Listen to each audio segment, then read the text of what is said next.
You're listening to CreepGeeks Podcast.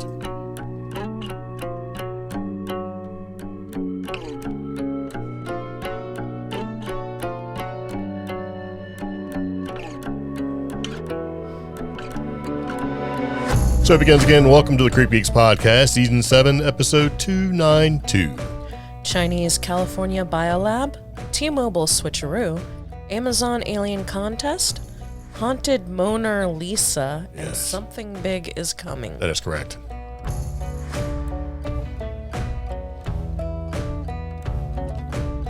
All right, so here we go. Welcome to the podcast. I'm Greg. I'm Omi. And we're going to talk about stuff that we find to be interesting, stuff that we find on the internet, all that good stuff, right?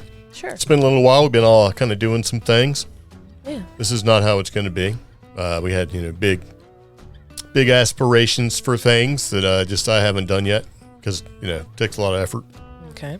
And that primarily is taking our current podcast office and turning it into a stream-ready office. So I've come in here multiple times because this is basically an office/storage area right now. I come into the office multiple times and said, today's the day. Then you start moving around and you go like, where am I going to put this at? And, the reason why it's stored in here is because it needs to be stored somewhere. And then you're like, you know what?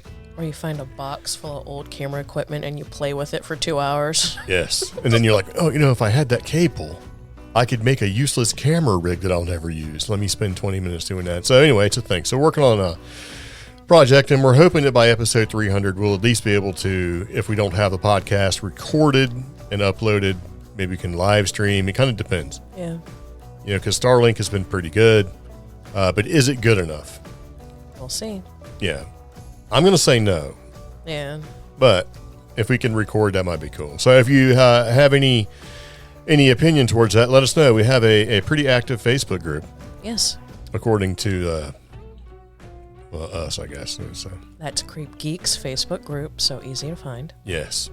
Now, if you have something you'd like to share with us, we actually have an old school phone number that you can call and leave a message or something like that if you want. Share us a little something if you feel so inclined. It's a toll-free number with Roswell area code. That phone number is going to be 575-208-4025. Yes. So it's that time of year where the leaves die, decay, turn to dust. Right? They change colors before they go. One last hurrah. Okay. As they burn out the heat of 1,000 suns. They're like, look at me. You know what I mean? Which I think is kind of nice. That's the way to go. All right. A bright little firework display for everybody's like one last little, hey, man, that was me. Okay. Yeah. Going out, big blaze of glory. So when the trees drop their little solar panels and they eventually turn brown, it goes in the air, jumps in my nose and causes me great aggravation. I think it's more of what actually blooms in the fall, things like goldenrod and stuff like that. All of it can go to hell. That's all I'm going to say. So anyway, kind of cruising around the internet looking at some stuff and had saved some stuff because we've been pretty busy and you've got a new employment-based project that you've been doing. Yeah. Came across some stuff. 2 actually, but... Well, look, I'm not trying to give away your business. I just, like to let people know that you're actively doing stuff. Mm-hmm. So every so often, there's people out there that spread conspiracies. Mm-hmm. And then there's other people out there who look at those people that spread conspiracies and go, you're a nut job. Yep. And the thing is that sometimes conspiracies turn out to be true. And if people that say, you're a nut job, don't say anything. They don't come back and go, hey, you know what? Conspiracy guy, you were correct. That never happens. You know what I mean? So. Or, because I've noticed this with some of the larger media outlets, they act like the discovery was all their own. Oh, much like Apple and technology. Guess what, guys? New with iPhone 15, you get to have USB-C. But it's really not USB-C unless you get the iPhone 15 Pro Max. Then it actually uses the USB standard. If it's not that, we're just going to keep it at slow 480 megabits and all this other stuff. So, yeah. The only reason why they were doing that or did that is because they got sued and they figured, okay, the gig's up. We got to do something. So, yeah, it's a thing, right? So anyway, this I seen on the news and was kind of flabbergasted by. I'm like, wow, this is a conspiracy that has turned out to be true. Yeah. Now, the people that have seen this conspiracy before, they're like, oh, yeah, I knew that. And see, I think that's part of it, too. When you start reading conspiracies, right, and you're like, yeah, I heard about that. And then it shows to be true. You're like, yeah, of course it was true. But there's so many conspiracies that are out there that, I mean, you can go down multiple rabbit holes and you'll never get anywhere. Mm-hmm. But when I seen this on the news, I was like, wow, this is true. And this is something we've actually talked about in the past. Yeah. About, secret clandestine organizations that are operating as one thing but are really something else. And this is basically kind of referring to the California Chinese lab. Yeah. Or the Chinese California lab, whatever you want to call it. Which was, originally... The illegal lab. It was licensed and presented as a biotech lab. Right. Nothing wrong with that. Yeah. Now... It was a medical company registered in Nevada, but had a facility in Reedley, California, in a very small town southeast of Fresno. Yes.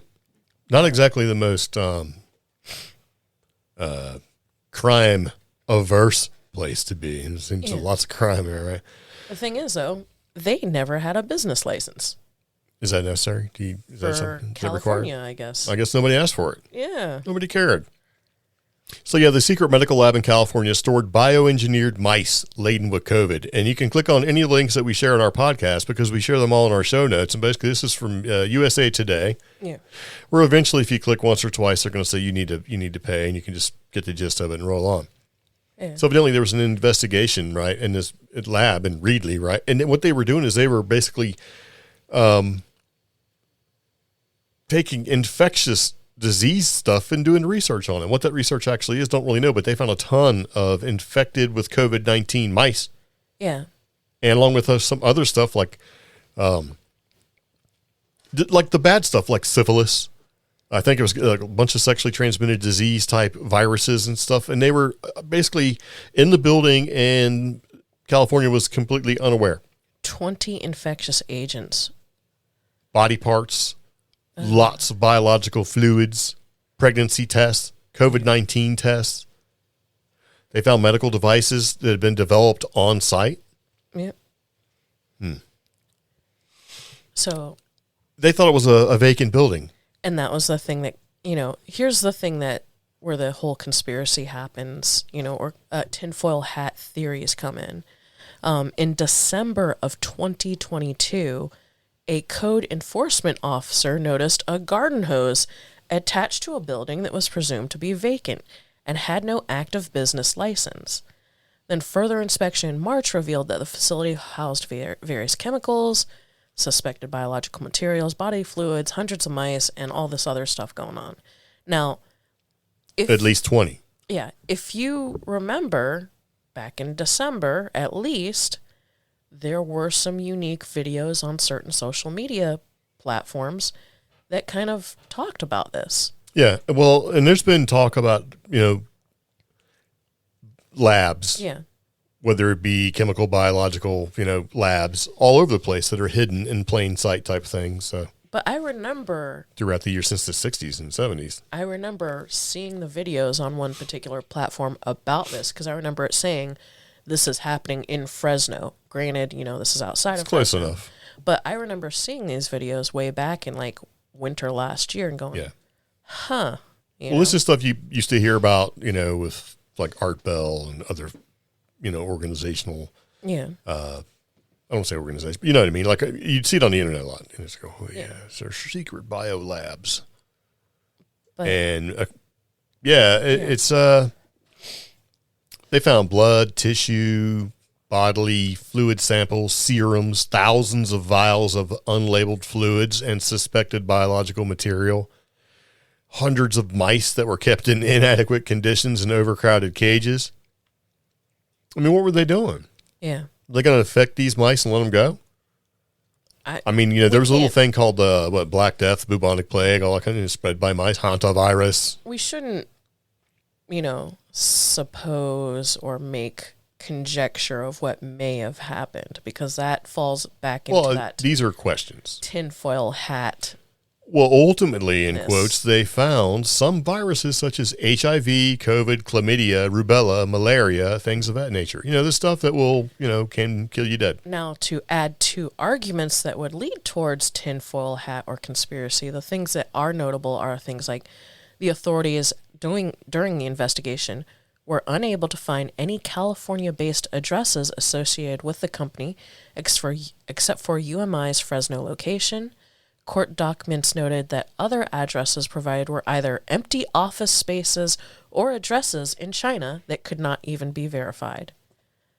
That's sus. So I'm going to go ahead and lean towards what's the nefarious reasons they're doing what they're doing. But what if they were just some cheesy, cheap company that receives your crappy COVID test? Right. Yeah. And then basically says, "Oh yeah, guess what? You do or don't have COVID," and they're just garbage. They're just a garbage company. Or worse, like this happened. I think like in Tennessee, somebody was telling me about it. Like, or like a cheesy lab, where it's like you send in a test. Do I have chlamydia? And then like some dude back there. The sheriff's department kept showing up in this small town because they noticed this one business had just opened up overnight, and they were like, "What's going on? They got a lot of boxes and stuff going through." It was a satellite location to ship your Wish or Temu order. We're like, hey. I was just like, man. But see, and what made it so weird, this whole thing, is not necessarily that it was just a weird thing, because we've heard about this. A lot of people talked about this. A lot of conspirators have talked about this sort of thing. But when it showed up on the news, there was like congressmen and stuff saying, yeah, we know about this kind of thing. It happens, and we need to do something about it. So, like, they're well aware of it. Yeah. Like, and they said, by in itself, it's not illegal to have a biomedical lab. Anybody can have one. It's illegal. It's a business. Without a license. Well, yeah, but I mean, hey, it's like, okay, let me come over and do what we got to do and start a little business or whatever it winds up being, right? But this goes hand in hand with, you have other conspirators saying that you have war-fighting age men coming across the border. No women, no children, just scads of men. Okay. And the theory is that, hey, the United States and by itself is too large to be taken by an assault. So everything would have to be done from within. And so you've got Chinese males and, people coming across illegally that aren't your typical, I'm coming in from Guatemala, dragging my wife and kids, because we're being persecuted. We're looking for a better life. Okay. These are, why are these people here? What are they coming? You know what I'm saying? And so when you have a illegal bio lab and you have companies that are acting illegally and you start to look at these sort of things, you could sit there and start connecting the dots, whether you believe in this kind of thing or not. You're like, well, that's coincidental. That's like when they were connecting the dots in little short video clips for you saying, why is all of our food production plants being set on fire or blowing up? Mm-hmm. And now prices for food have gone up, and, let's figure out why a major refinery has caught on fire and gas prices have gone up. It's like, I think things just in general are becoming pretty crappy, and it's easy to point the finger at another reason. Okay. When the real reason is somehow or another, this place is getting a little run down. U.S. is getting a little run down, man. Maybe it's time to put some pride back into some things. Maybe go out there and do some pressure washing. Clean some stuff, man. I don't know. It's kind of, and of course, these are analogies or whatever. And if you're getting all worked up over like conspiracies and you listen to the podcast, you're fine. Get over it. It's all right.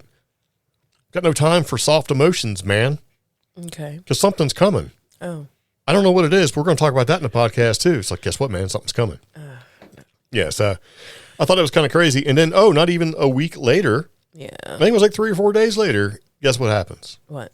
Arkansas, Chinese food company, farm company, seed company, gets ejected, basically. Yeah. Arkansas I shouldn't say ejected. Yeah. Evicted. Yeah. Or is possibly going to be evicted. I mean, it hasn't quite happened yet.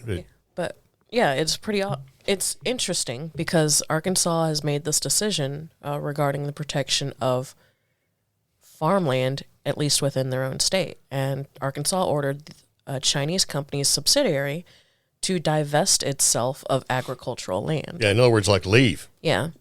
So this is in Little Rock. Yeah. They've ordered the subsidiary of a Chinese-owned company divested itself of 160 acres of agricultural land, the first such action under a wave of new laws across the country restricting foreign ownership of farmland. I hope they include Bill Gates in this. Now, Attorney General Tim Griffin said Northrop King Seed Co. has 2 years to divest the property into Craighead County under legislation passed by the majority Republican legislator and signed by GOP Gov. Sarah Huckabee Sanders earlier this year. Now, everybody's heard that name Northrop, in various forms. This is Northrop King Seed Co., which is a subsidiary of Syngenta Seeds, and that is owned by Chinese National Chemical Company, or ChemChina, which is a Chinese state-owned company. You know what that means? And that's kind of important. That's government. Yeah. That's China government right there. So Chinese government. Chinese government is owning farmland within the United States. And then, that's okay. That's a common thing. So I know. It's just, it's not something people realize. That's not something that people care about because nobody ever really talks about it. Now, according to, Sanders at a news conference, we will make sure that every company operating in Arkansas is a friend to Arkansas and good to hardworking Arkansans. Okay.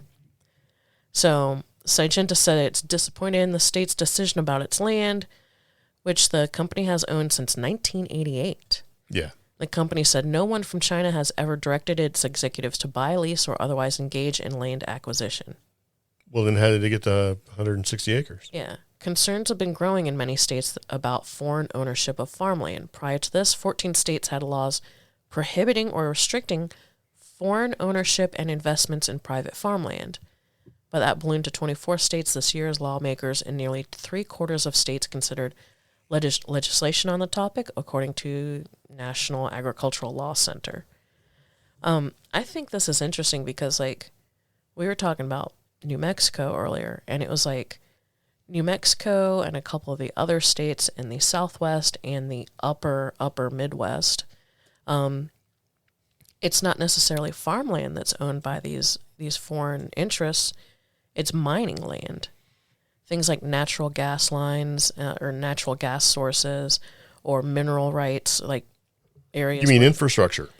Yeah. Yeah. So, there's a place. See, look, it's one thing for a company to come over and say, let's build our trucks in Tennessee. Yeah. And we'll just bring all the parts and pieces over and then have them assembled by American people in Tennessee. That way we don't have to pay excise taxes, import taxes, all the taxes that go along with it. Yeah. It's another thing to say, let's buy land in Arkansas or somewhere that has maybe some precious minerals or whatever. And then since we own the land, let's just go ahead and dig it up and ship it back to wherever. Yeah. And we've talked about this in the podcast where we used to live in Virginia. We would see Chinese ships coming in all the time, and they would basically go and park next to this huge recycling place that would take all the scrap metal, and they would take all the scrap metal that people would ride around and get, and then turn around and fill that tanker thing. It's not really a tanker, but I'm talking about the big ship and the doors open up. Yeah, and it just keeps dumping all this metal in. Yeah. And then it would sail back to China where it would be repurposed, reused, recycled, whatever, reconstituted into new Chinese steel, and then sold back to us because we don't do that kind of thing anymore. Yeah. So, I don't know. I like the idea of having our farmland intact and then having, basically being able to look at, say, okay, we want to make sure that targeted investments from China, Iran, North Korea, Russia are basically paid attention to. Mm-hmm. Because all these are countries that we probably don't want doing things, especially if you're communist or whatever. But let's take a deeper look at that kind of thing. And this in the 80s, you had the Japanese that were buying up everything, all the property and real estate. That was a big thing. And, get all the real estate. We're going to own Hollywood. And they bought all that stuff. And you know what? It's kind of sad, but, our American businessmen were like, buy all you want. And they sold it to them with these great, hugely inflated prices, and they weren't worth anything. And then, the Japanese were like, I guess we just got to give it back. Or we need to divest ourselves because we're not making the money. But when I find out parts of New Mexico, some of these precious mineral mines are not even owned by American interests. There's a ton of stuff it's not owned by. But, the conspiracies are, companies, land, property being owned by Chinese companies that are being used for not for America, I guess. So, and people are like, well, it's a thing. And Syngenta was fined $280,000 for not reporting its foreign ownership. Oh. Yeah. Under a law, a 2021 state law, which gave the company 30 days to pay the fine, Syngenta said Tuesday, this was like a couple weeks ago, a week and a half ago, the company updated its filing with the U.S. Department of Agriculture after an internal review reflecting the change in ownership and has also filed a copy with the state. Mm. So they just didn't report that they were owned by a foreign company? That sounds weird. It's shady. It's all shady. And I think they deliberately get hung up in the bureaucratic nonsense and red tape and go, oh, I just forgot. I mean, it's so easy. People that do that all the time. The flags in this, to me, are the foreign interest in agricultural land. And that goes right back to putting the tinfoil hat on, because I'm like, oh, GMOs, modified pesticides, modified plants, And then, it doesn't seem crazy enzymes in Apple. Thanks, Bill Gates. That's the thing. It's only 140 acres, which isn't much if you think about it when you get to the Midwest and farmland. But it's enough to do damage, No, it could be, sure. Why not grow some bugs that are, invasive species and release them everywhere? So the surge in state laws targeting land ownership by certain foreigners represents a political flashpoint. And Chinese-connected entities purchasing land near military bases in North Dakota and Texas.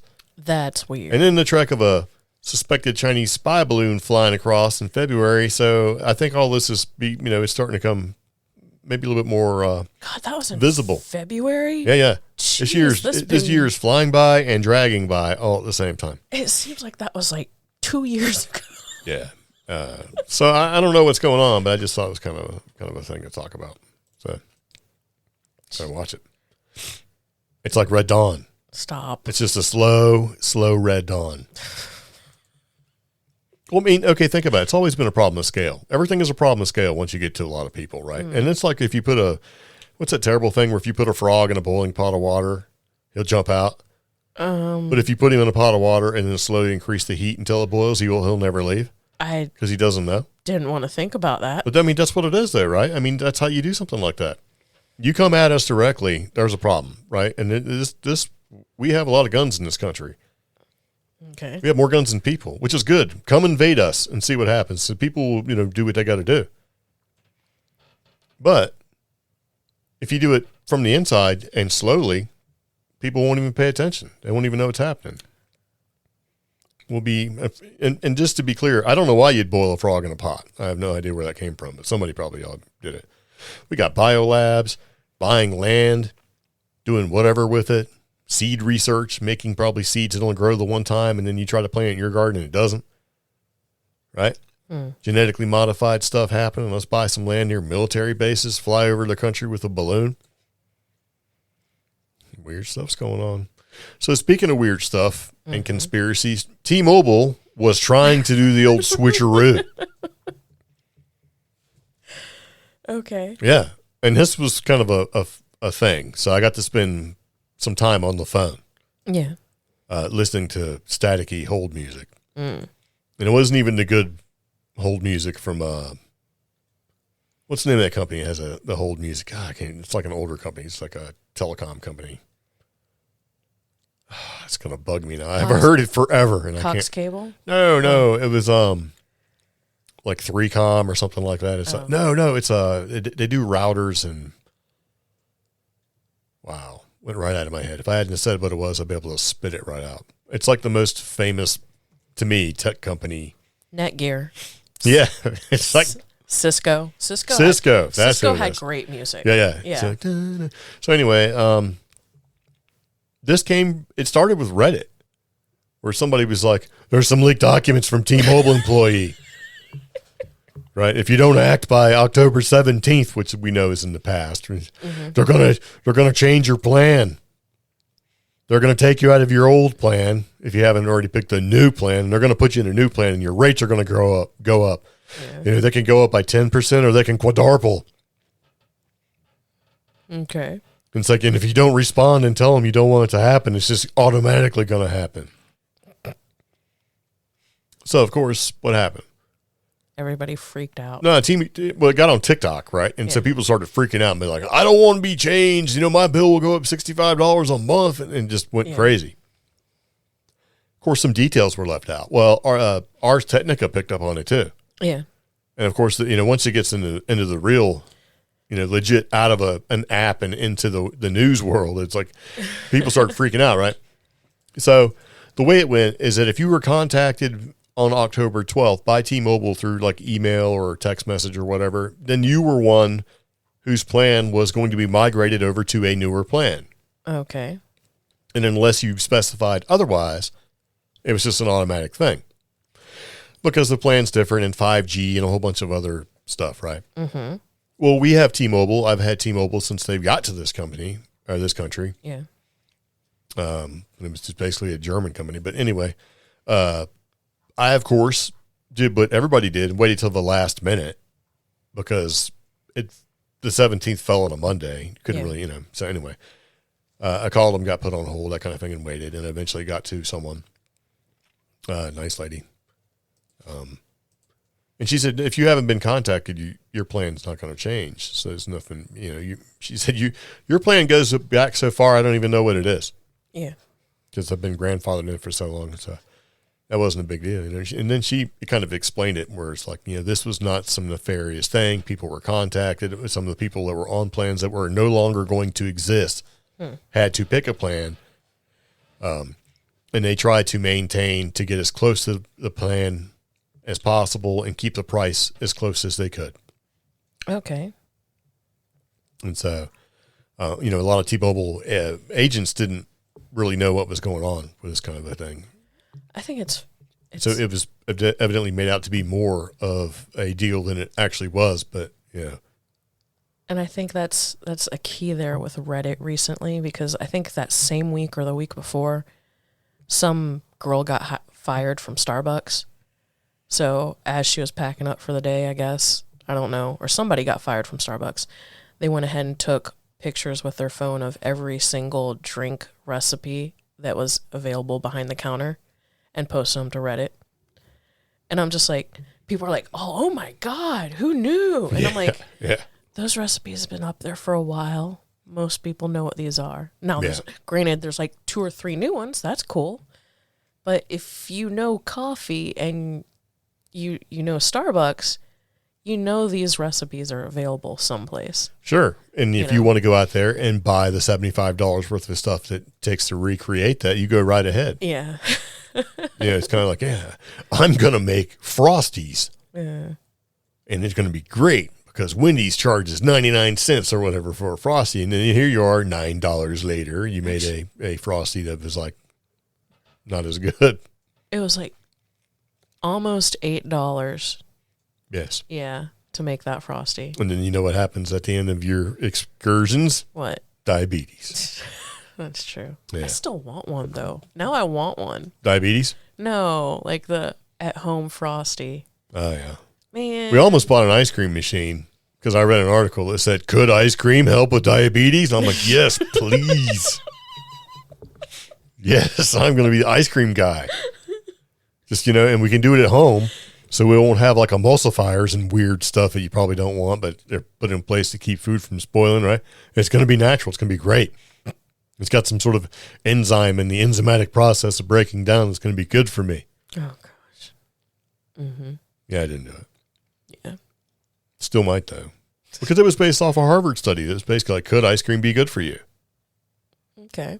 And when I read through most of the article and found different places that made reference to the article, they were saying, hey, check it out. Ice cream, natural ice cream. Yeah. Like for real ice cream, like made with milk and cream and stuff like that, not just like some weird seaweed emulsion stuff, was proven in some instances to be just as effective as yogurt. Mm-hmm. But you can't do studies and then put out results to the world saying, hey, guess what, guys? Ice cream is just as healthy or healthier than eating yogurt as far as it comes to probiotics and stuff like that. Because, I mean, you can't say that. Yeah. So it's like instead of saying ice cream, it's like yogurt. Yogurt's not as good as it could be comparative to ice cream when it comes to the sort of things it has benefits for. But would you want to be a grant-based Harvard researcher and say, guess what's better than yogurt? Ice cream. Right? Yeah. Can't do that. And the same people that did the research, and this was done in like the 80s, revisited it like 30 years later or 20 something years later and found the results were the same. And the person, they were like, well, what are you going to do about it? And he's like, the person has no interest in completing that research and putting it out there.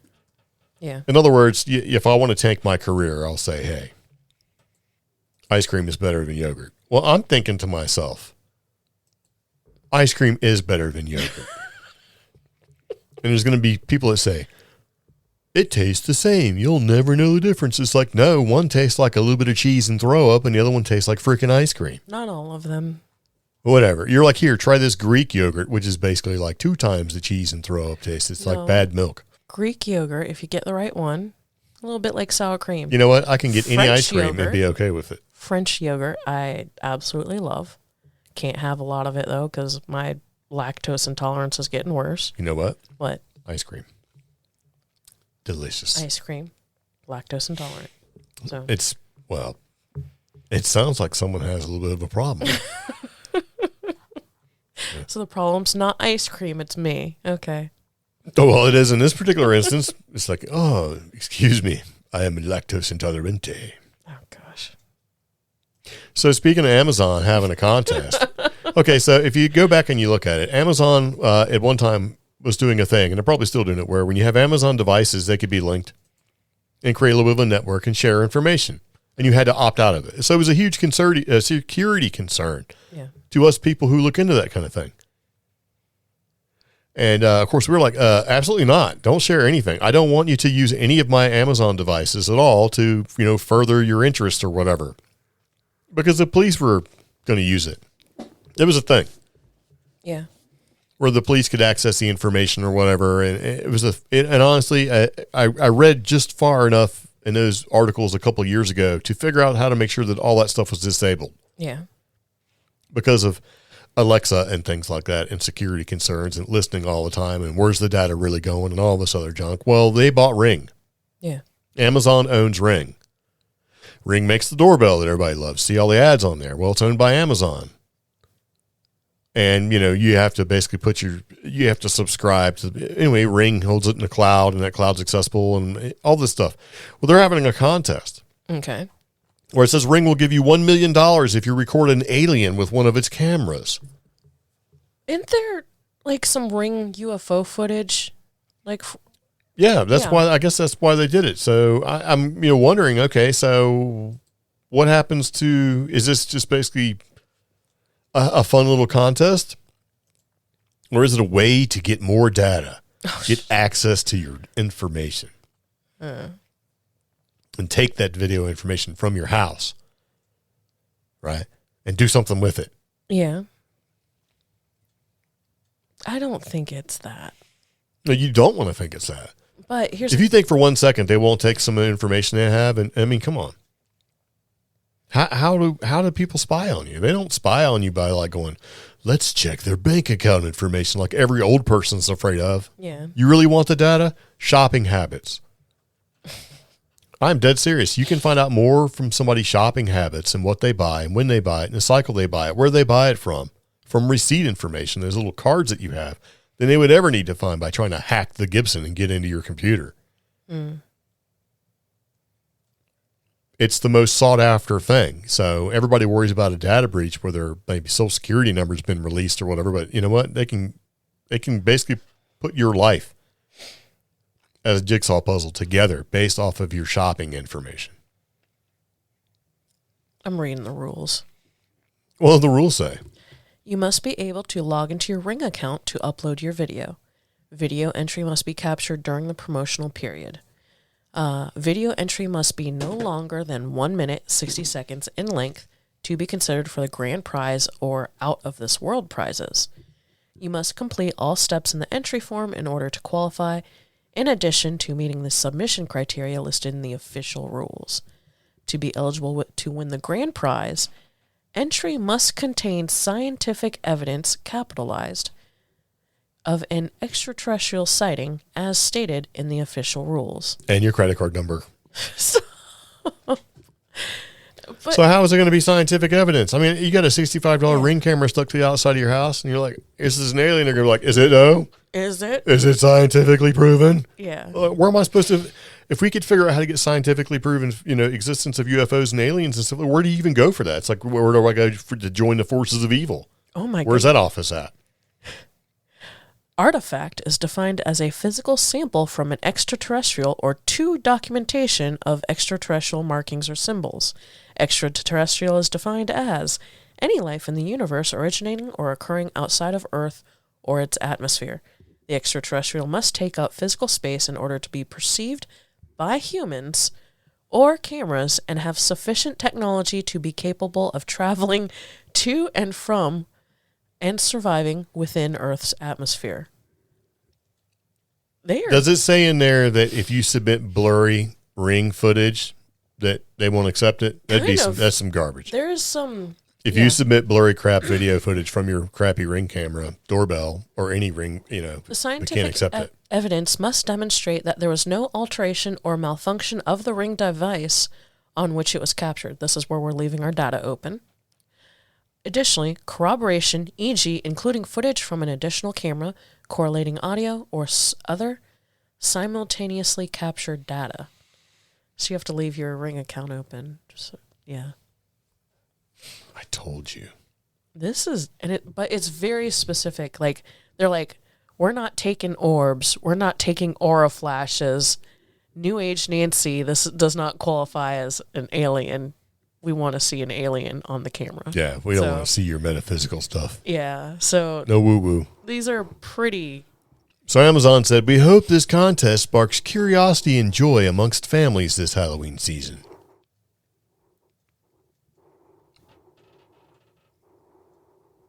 Are you scared? Is that your... That may be the hair on my chinny chin chin. Scooching up on the old pop filter so we can reduce plosives. Let's start with P's. Anyways. You had a look like, did you hear that? Shut up. What was that? I think something's here. I'm like, did a ghost start the coffee maker? Because that's what it sounded like. Like, that's funny. Stop. I can't do it again. Yeah. It was just a weird sort of thing. So it's like, there you go. Let me exercise some microphone control. Okay. Yeah. I mean, Oh, man. I guess I'm just that jaded with all this stuff. It's like, what do you really want my information for? Because think about it. If they have your video cam footage, right? We've all seen the spy shows on television. Yeah. From the location of the video, we can ascertain certain things, enhance all that stuff. And they know where you are, which they have it anyway. I mean, all these things have MAC addresses, and you can basically figure out what it is, but it is what it is, I guess. So speaking of Ring camera stealing all your stuff, yeah, there's remember when they did the national alert test where people's cell phones were going off? Yeah. Well, okay, so there was some people giving out warnings going, yo, man, if you've got a hidden cell phone, you might want to make sure that thing is silenced. Yeah. And, they gave examples like maybe you're a battered spouse or person and you want to, basically you're using it, but what they didn't really want to say is maybe you're hiding a booty call phone or whatever, right? I don't want to think or that. If you're Amish, maybe you don't want to have some Amish unapproved technology going off. So, and, I don't know much about the Amish other than what I've seen on Letterkenny, which so, but yeah, evidently the national alerts were basically outing people's secret phones. So the National Emergency Alert has been revealing phones, right? That it happened. And these were some Amish secret cell phones. I'm reading the article and I'm like, What? I don't know. It just seems a little. Seems a little what? Okay, so somehow, ironically enough, this got attention by way of a TikTok video from a former member of the Amish community. Yeah, named Eli Yoder. That's a very, I don't know, I could have sworn I knew of an Eli Yoder in Virginia. And, okay, so Yoder Dairy and everything that was in Virginia. Yoder is kind of a popular name. And guess what also is a popular name in Amish? Eli. Community. Eli. Yeah. So, yeah. So it's like, I'm sure, Jebediah. I mean, all of that sort of thing. So, yeah, so it caused a little bit of a stir in the Ohio Amish community after the national alert inadvertently revealed that some members were secretly in possession of cell phones. And the odd turn of events was reported by the dude that you were talking about, right? Mm-hmm. And so the Amish are basically famously technologically averse to technology. And he indicated that over the years, he has secretly provided cell phones to quite a few Amish men who wish to clandestinely be connected to the outside world. Oh. I mean, yeah. Okay. I mean, it's a, what is that, Rumspringer? Rumspringa. Okay. But that's for, like, basically teenagers from, like, I want to say it's 18 to 20-ish. Yeah, so you got, like, this underground thing where, people kind of want to be connected to what's happening in the English world. Mm. So, evidently, when the National Alert System blasted out the bulletin to everybody and your device wasn't quiet or whatever, it went off. So, shortly after the alert swept the country, and this was a while ago, it's like in the beginning of October, he received word from 3 of his Amish friends that were going to basically have to lay low for a while because they just got shunned. Yeah. Because their illegal tech went off, right? So they get shunned because it's basically a form of punishment where they cut them off from the community as a means of showing them the error of their ways. And so when he asked, how this happened, he was basically told that the bulletin broadcast on their phones despite having had them set to vibrate at the time. So, remember what I did? I sent you a couple of text messages like, I'm turning off my phone now. They'll never take me alive. Yeah. And then I didn't respond when you sent a bunch of text messages because the phone was off. Well, like, okay. So you can go into an iPhone and shut off various alerts and stuff like that. I tend to keep them on just because strange stuff, and it's a great way to find stories, unfortunately, to talk about. Well, in our podcast, we talked about activating those nanovites on there. And then we got a really interesting comment from our buddy in Canada. Yeah. What? That's it. Keep going. Well, okay. Well, you're looking at me like I was going to. Because I thought you were going to. So I have a lot of it disabled, and allegedly, if you're driving, it's supposed to turn off some of the smaller alerts, like national and statewide, while you're driving, and it didn't. So super early on my way to work, when it was raining the other day, I got like back-to-back in-state North Carolina alerts for a gray Acura, and they wouldn't stop. Yeah. Because while I'm driving. See, and here's where I may or may not make people angry if you're in an Apple device. Apple absolutely does not care about its customer. Yeah. I mean, I could have slid off a very slippery road out here. Well, they don't care. They're the way they have things set up and the way that they basically over time is like you bought into this to be a part of the club and they make it exclusive. Yeah. And they really don't seem to care at all about the customer. So they just figured, the price of entry into the club is that you'll put up with some things. Yeah. Like an operating system that you can't really modify the way you want. Not using USB, and then basically taking away wall warts and stuff. So you get a super sweet new phone with a cable, but you can't plug it into anything because they didn't provide it. Yeah. Or, hey, we're going to basically give you a cable that at one end is the old lightning connector, but the other end is USB-C. Things like that. Things that are basically grievances, I guess. And it's all about money. Now, Android-based devices are the same, but I think that when it comes to this is the way I want things set, and you should basically do what I want because I own the device, should be adhered to. But they know better, and that's the part I don't personally like about it. You know better than what you don't want that. For your own good, I'm going to do this. Mm-hmm. And me, I'm a little bit older, and I'm like, 2 things. Who do you think you are? And you don't tell me what to do. But they don't care. It's like, oh, hey, guess what? I'm going to go ahead and take your alarm that you have set at a nice, slow, and gentle volume level. Mm-hmm. I'm just going to reset it to default after an update because I don't care. Yeah. You know? And I'm going to make it so hard to turn the alert off. Yeah. Or your alarm off that you keep taking random screen captures of nothing because you're mashing buttons all over the stupid thing trying to turn it off. Well, my thing is like, okay, so I have Amber Alerts enabled because, yes, I do unfortunately want to know if there's a bad guy roaming around. Or a lost or missing child is probably a better way. That's what I was going to say. Like a missing kid or, unfortunately, a bad person within my vicinity. That's important to me. But when it comes to rural areas like Western North Carolina, I get an Amber Alert for all of Western North Carolina, despite this being 4 or 5 counties away. Yeah. And my county is the very last one this particular whatever is happening this person would be in, you know? And yeah. I mean, it's aggravating. Like, Apple really needs to, like, let's get with the better messaging system. Yeah.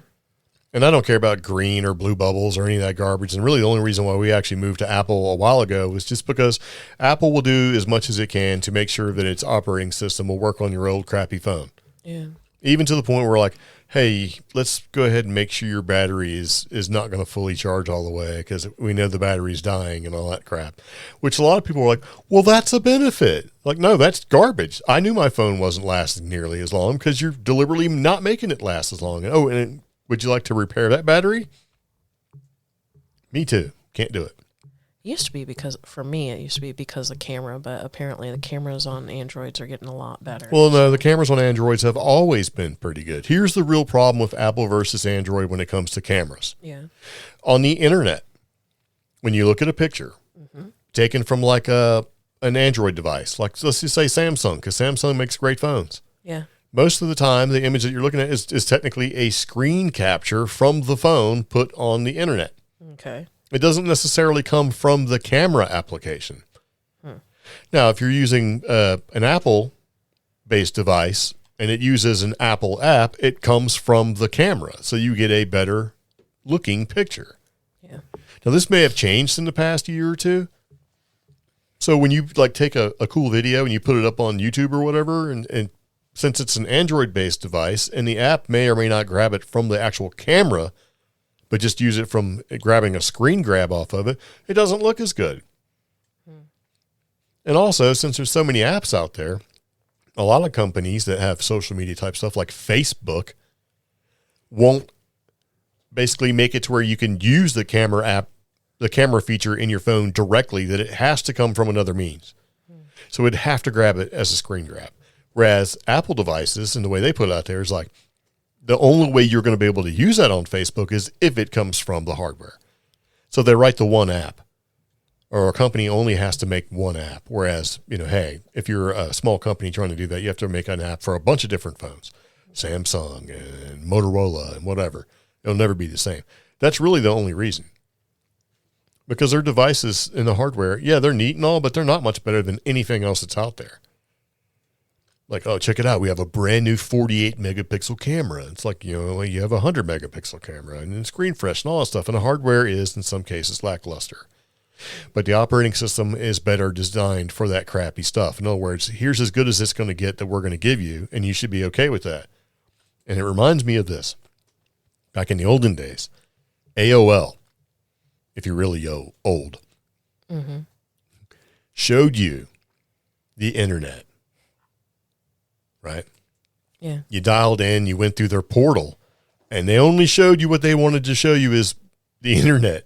And if you're a real rebel, you would just use AOL to dial in, and then you went to a browser outside of the AOL portal and got to see the real internet. So the AOL portal that happened back then, that's Apple stuff, and then the rest of the internet that you could find on your own was like Android. And you know what dark web is? It's just basically you're not going through. Anyway, that's what it is. So speaking of Mona Lisa, Okay. I thought this was pretty cool because we're talking about a terrifying cursed painting that wreaks havoc at popular tourist attractions, leaving a trail of disasters in its wake. Yeah. So it's a haunted object, is what they're saying. What do you think about that? I said that because you're trying to sneeze. Yeah, so there's a place. Comes from the Sun, UK. And this place has a painting of a young girl, right?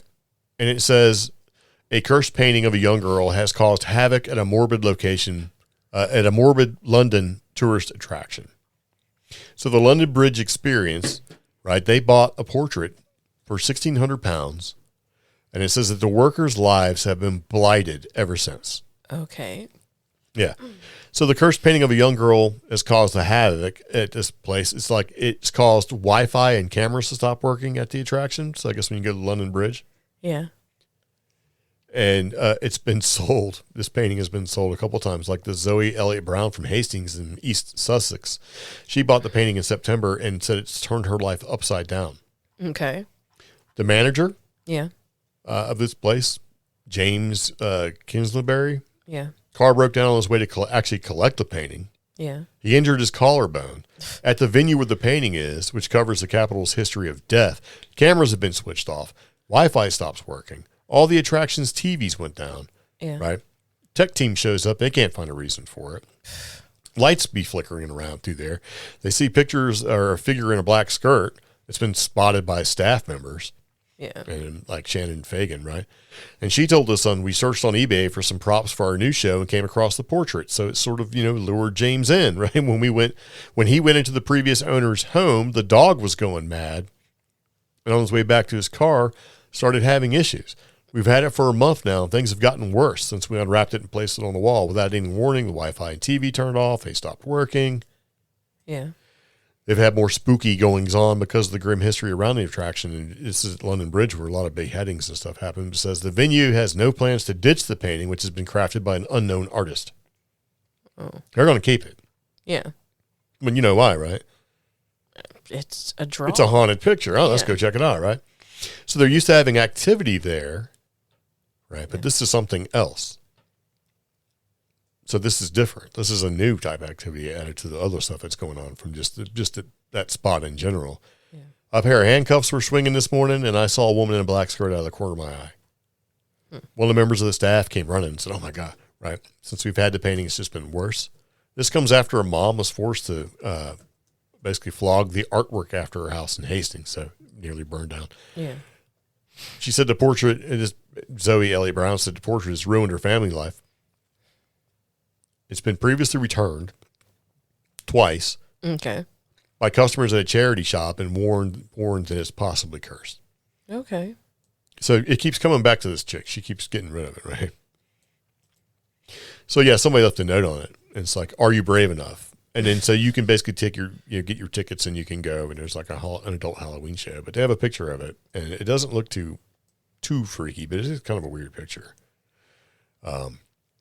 But yeah, I guess she paid £1,000 for it. So it sold for £16,000 been picked up. So this thing, they're just keeping it. So, but they really haven't said, if a tourist or something, a museum goer goes and sees it, like what has happened to it.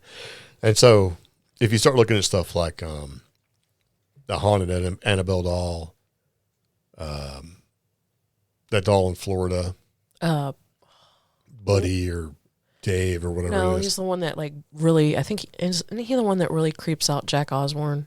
No, it really creeps out Ozzy Osbourne. Okay. Yeah, Jack's not too creeped out. Ozzy doesn't like it at all. Is it Paul? It's something weird. You have to ask permission to take the picture or you can have problems. What's that haunted object? Robert the doll. Robert, there we go. Yeah. I don't know why I was thinking Paul. It doesn't make any sense. It's not even remotely right. It's like Paul, and no, it's Robert. Yeah. And then you have the Newkirks just recently put out a movie about a haunted object. Yeah. So haunted objects are out there, but I thought this was pretty funny. It seems to be documented to a certain degree. And mainly I put it in there because of the name. Mona Lisa. That's like Spooky Moan, right? Like Mo. Okay. Yeah.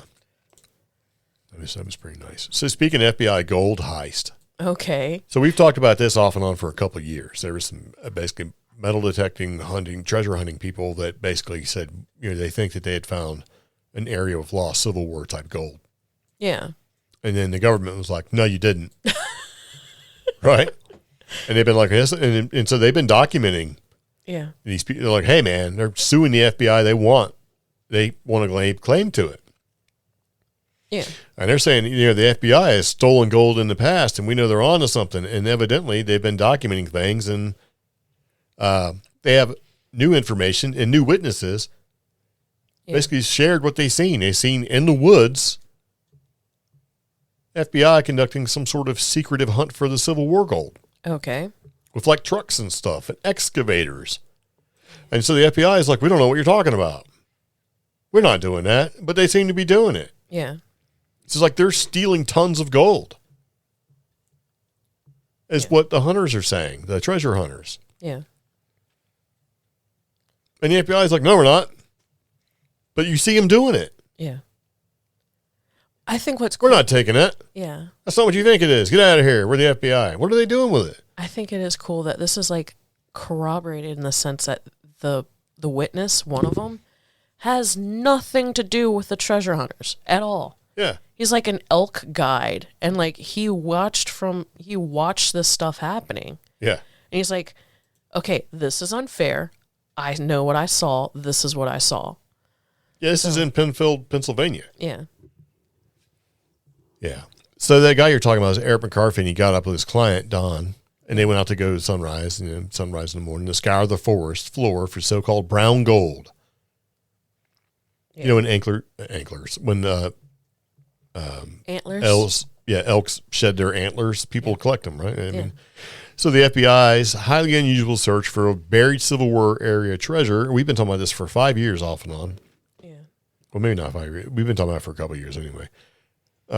So this dispute has been going on for almost 5 years. Yeah. And I like how they say the FBI's highly unusual search. No, these guys basically did the right thing. They reported, hey, we think there's gold here, and the FBI came in later. Yeah. But it seems like in every update we get that the FBI is being super shady about the whole thing. So they have a ongoing legal battle that's happening. And there's so much intrigue that even a federal judge felt compelled to note in a ruling last week, and this is a little while ago, the FBI may have found the gold. Or maybe not. Yeah. So it's like, what's it going to be here? So now you got a couple of witnesses come forward to basically share a story to the Associated Press. This is what they heard and saw in the woods is raising questions about the FBI's timeline and adding to the plot. Right? Little twists of the sagas going on here. Yeah. It's basically they're taking it. And they're taking it outside the hours explained in their original statement. They're creeping in at night and stealing it. And they're like, we're not stealing it. We don't know what you're talking about. Yeah. On top of, basically, we have a warrant, blah, blah, blah. We're going to excavate from 6 a.m. to 10 p.m. But this guy's like, no, you guys were there between like 4:30 and, 5:30. Yeah. You were there at the dark of like 4 a.m. You were there in the creeping hour, creeping around, stealing stuff. And you got to add this whole heavy dose of government secrecy. Yeah.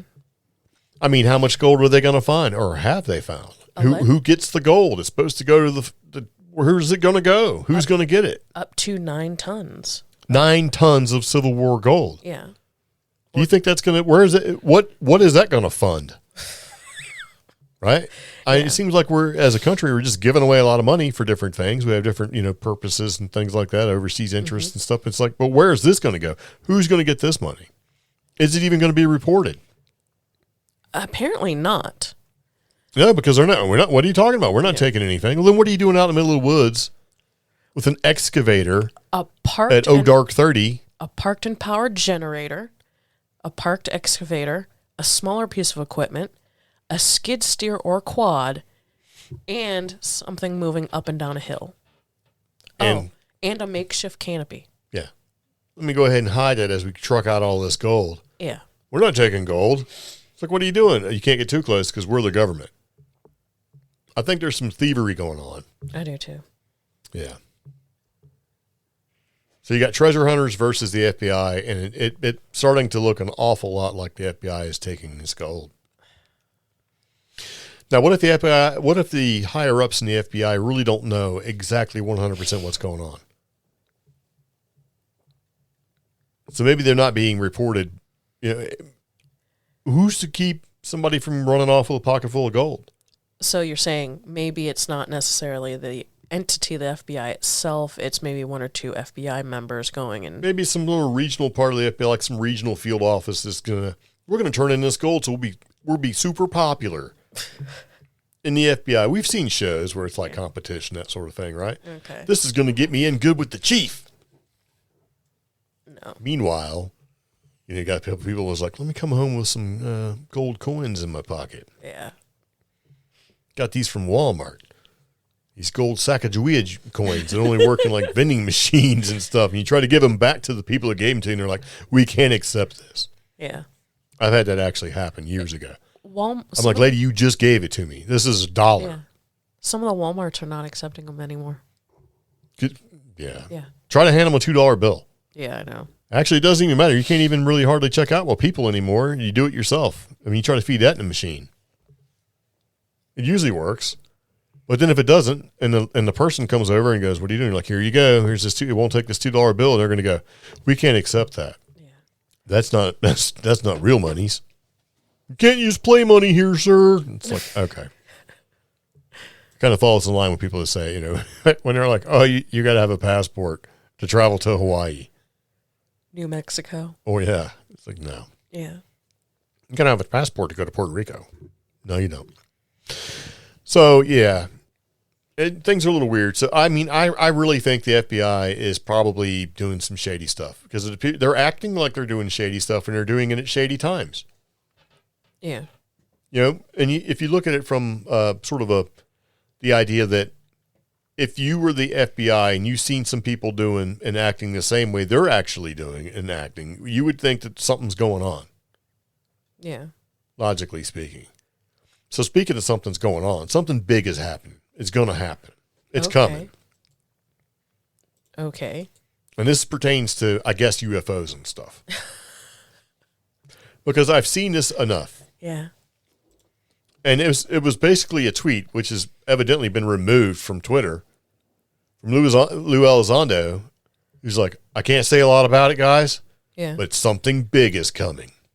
I see a tweet, and I keep getting something's wrong. Just retry. I see, howdy, folks. Just a quick update for you to consider. Please know that ongoing efforts are underway, that will reveal themselves by early to mid-2024.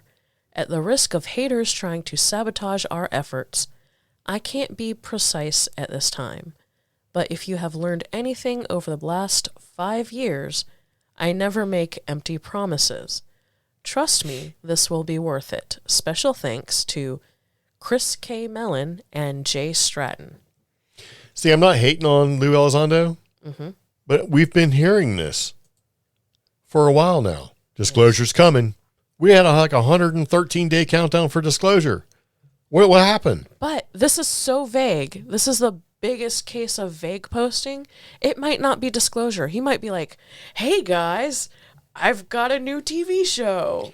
Or I don't think it's that. I mean, I wasn't saying it's disclosure. I'm saying I was using disclosure as an example. We even had a podcast that said disclosure is coming in 117 days. Yeah. And that, believe it or not, is one of our more popular podcasts. And people clicked on it. It's like, we don't know. And you know what happened? Yeah. Kind of nothing. Yeah. So, hey, guys, something big's coming. And I don't want to tell you because of the haters. But just know it's big and you're going to like it. Yeah. This is like one of those things, like my grandma does this trick every day and has lived to be 105. And you're like, I want to know what grandma's doing, right? And then here it is, like 18 pages later, 13 minutes into a video. Yeah. You still don't know what the hell's going on. You're just getting drug along with this whole thing. Yeah. And I'm beginning to feel that way and have actually felt that way for quite a while with this whole UFO stuff. It's like we've been saying for a minute that a lot of this is military based or technology based. That's, not from UFO peoples. But it just seems like here it keeps going, And then, a couple podcasts ago, we talked about the Inca alien bodies, which don't necessarily appear to be real. No. It's like it just keeps going. But, hey, something big is coming. What it is, I don't know. And if I did, I couldn't tell you because of the haters. Yeah, I'm tired of it. Yeah. So it's kind of like, really, man? just either tell us or don't tell us. Show us what you got.